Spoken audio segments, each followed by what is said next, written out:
Alright guys, it's allergy season and I'm half a gram of Benadryl in, so let's just cut right to the chase. Villains are a blast to write. It's like riding your heelys off a skate ramp into a pool of pudding and supermodels while you skip your therapy appointment because your probation just ended. You can make villains complex, give them great lines of dialogue. Hell, half the time they don't even need a protagonist to go up against. They just get their own story because they're so much fun to watch. But where do villains come from? And I don't mean that like, from your repressed emotions. I mean, where do we find great villains in our fictional worlds? What makes them who they are? Most importantly, how do we make them for our own stories so that they can really steal the show and keep our audience turning the page or binging episodes? Well, let's answer those questions, shall we? Today we're going to look at 3 common origin stories for villains, give some examples, explain why these villain origins resonate with an audience, and how to mesh these villains perfectly into your stories so that there's some real tension and some sweet, dark character mirrors. So let's make some evil and kick this puppy off with some tragedy. It tore me apart, but I learned an important lesson. You can't count on anyone, especially your heroes. What core characteristics link Eren Yeager, Humpty Dumpty, and Gustavo Frame? Is it a chase for golden eggs? What about going on a walk or excellent customer service? None of that? Well then I guess it must be revenge.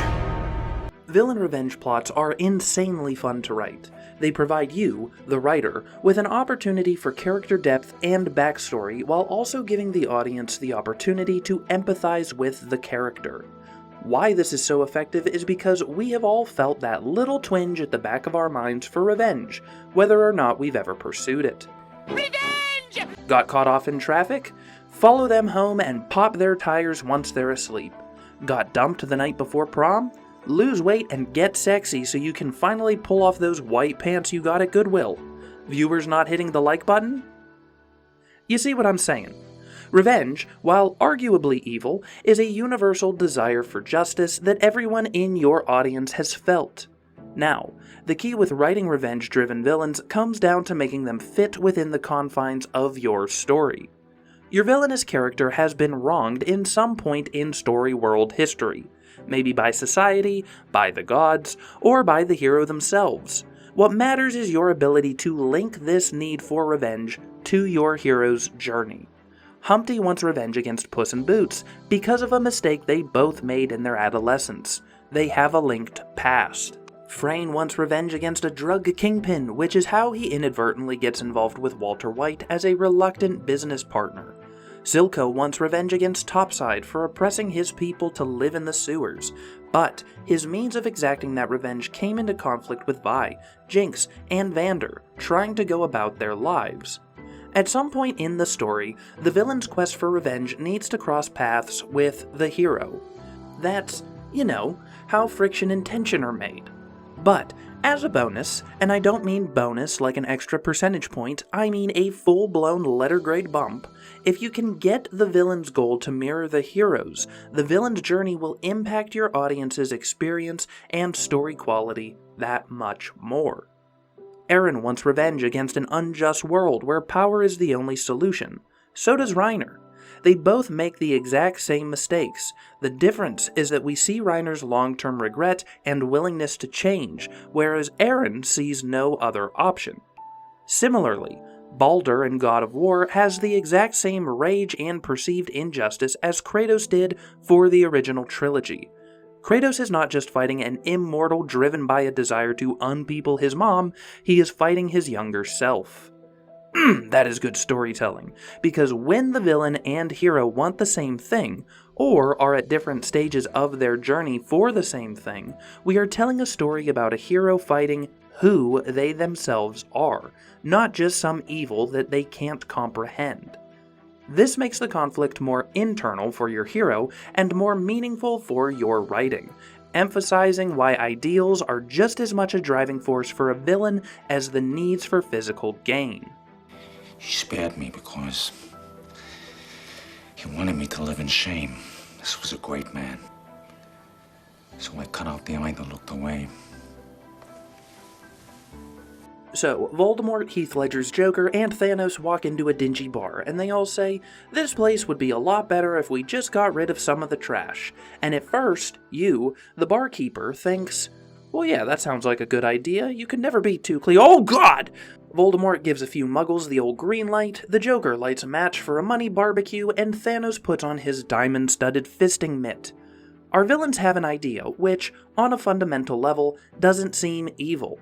They want things to be better. The problem is either the means by which they make things better, or that their views of better requires a lot fewer people in the world. Admittedly, this is one of the most fun and most challenging villain motivations to write, not because of devising a backstory or writing an appropriate hero, but because of your audience.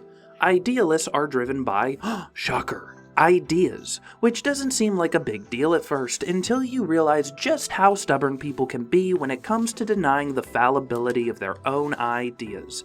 Talk politics with anybody, and you'll see exactly what I mean. An idealist is driven by goals of purity, the way things should be, sacrifice for the benefit of the whole, things which don't sound terrible until you start putting them into practice, and what started out as a plan for justice turns into a machine that involves people ovens. Because of human history, your audience is quick to see where these idealist villains are going, and because people like to believe that they themselves are smart, good, reasonable, and would do the right thing no matter what, they have a hard time empathizing with this type of villain. So we gotta trick them. Now, some of you might be saying, "Andrews, you are really profiling the general population with a cynical look at the human psychology."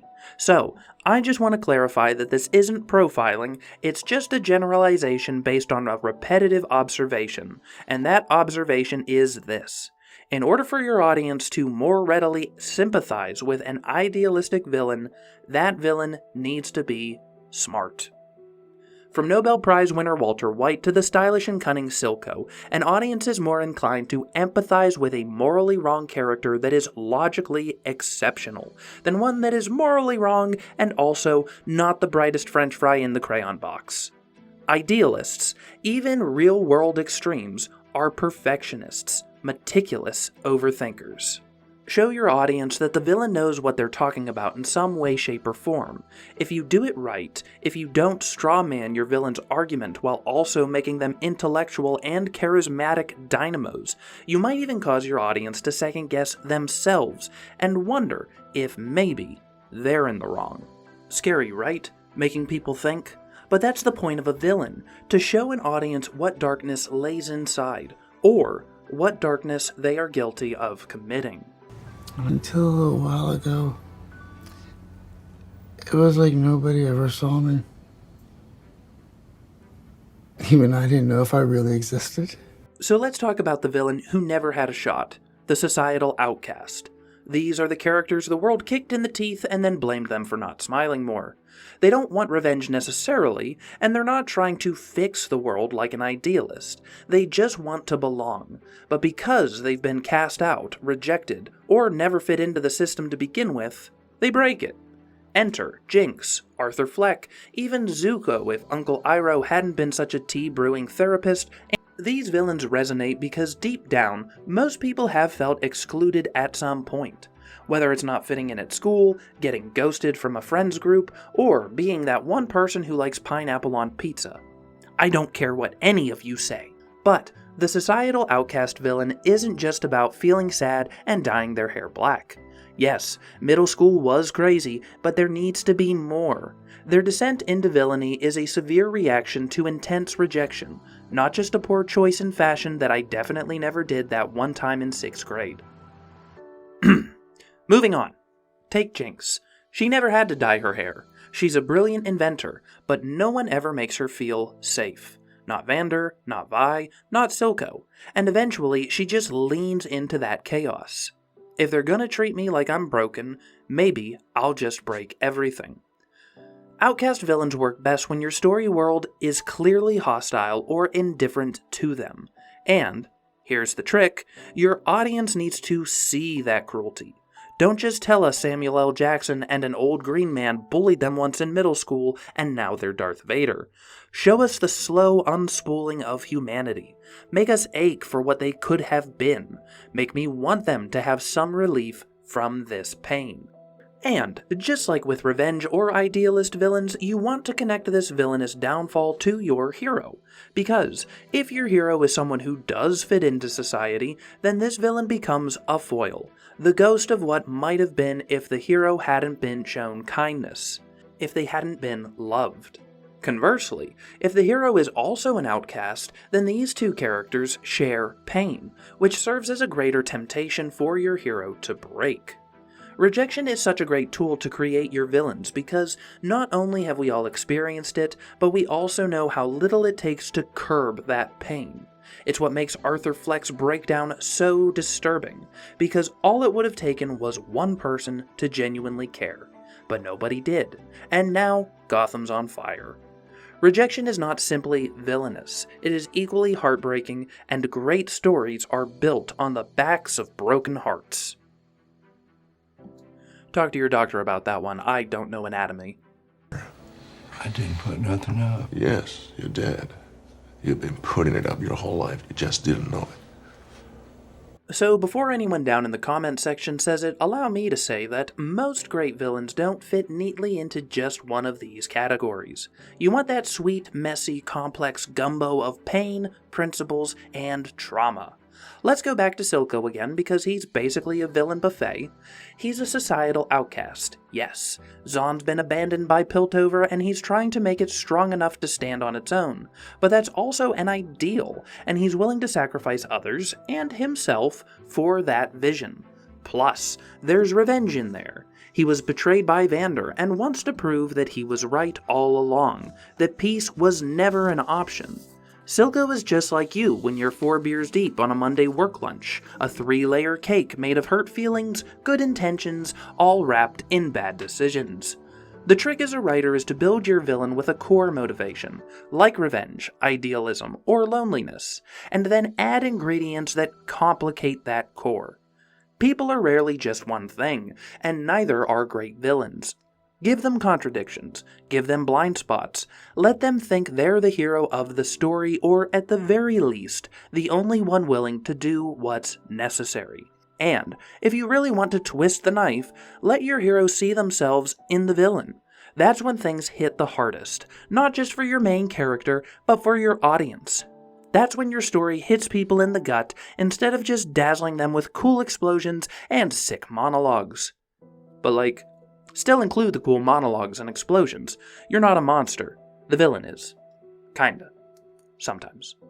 Maybe. A man provides, and he does it even when he's not appreciated, or respected, or even loved. He simply bears up, and he does it. So yeah, Benadryl's pretty awesome, and villains are also awesome.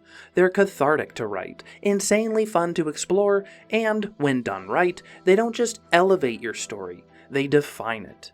A good villain makes the hero suffer. A great villain makes the audience question whose side they're on. And the best villains, the ones that stay with you long after the credits roll, you shut the book, or you put the final period on the last sentence, they're the ones that feel real. Not just evil for the sake of it, but human in all the worst, messiest, most painful ways.